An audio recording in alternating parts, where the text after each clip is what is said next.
So tell me your full name. Lauraette Jones. So tell me, what do you do, Ms. Jones, for a living? I am a serial entrepreneur. I'm an author, philanthropist, and a motivational speaker. Okay.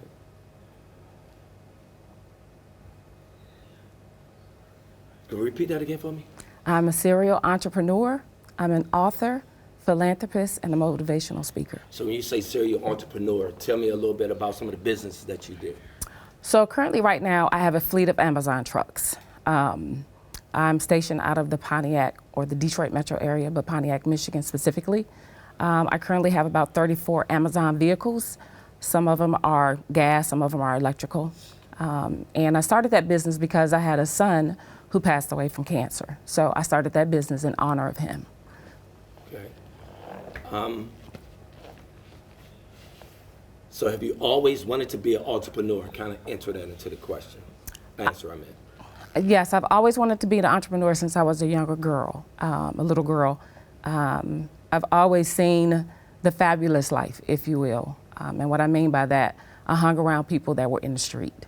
And I lived a certain kind of lifestyle. And I wanted that for myself.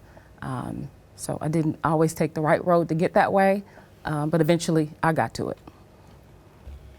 So what would you say led you to stay on the right path?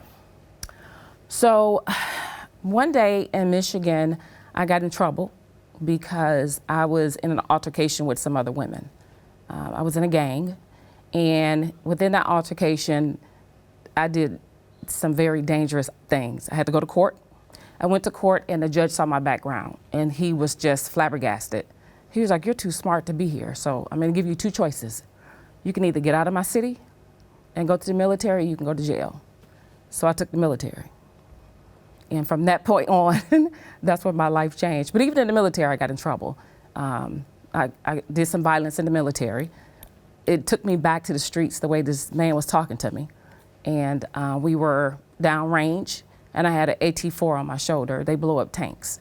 And he just kept calling me out my name. And again, it took me back to the streets, so I blew off his hand. Okay. How long was you in the military? 7 years. 7 years in the military. Right. How would you say your support system helped you with where you are today?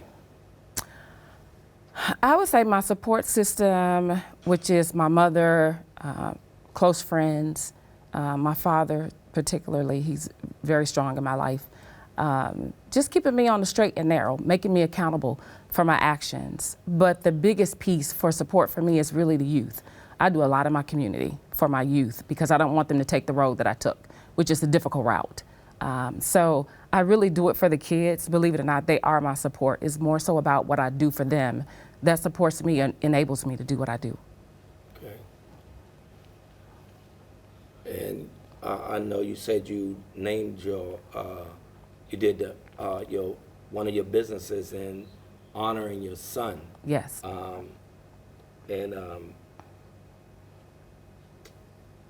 Talk about your family a little bit for me. Ooh, let's see. I have a daughter who passed away from suicide when she realized that her brother died.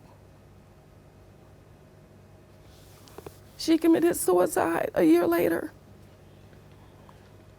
And I have two other daughters and a son. And my son lives over in Germany. And I have a daughter that's in Florida in the intelligence community.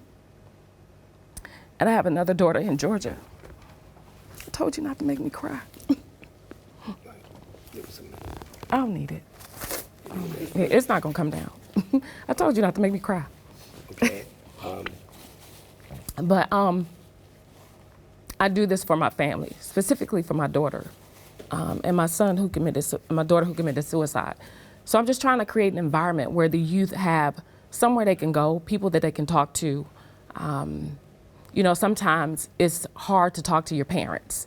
And I want to be that light in the community for our youth. I want them to be able to have an outlet, someone that they can talk to, someone that they can connect with, someone who's not judging them at the end of the day. I remember growing up, you know, a lot of our parents judged us about what we did or what we didn't do.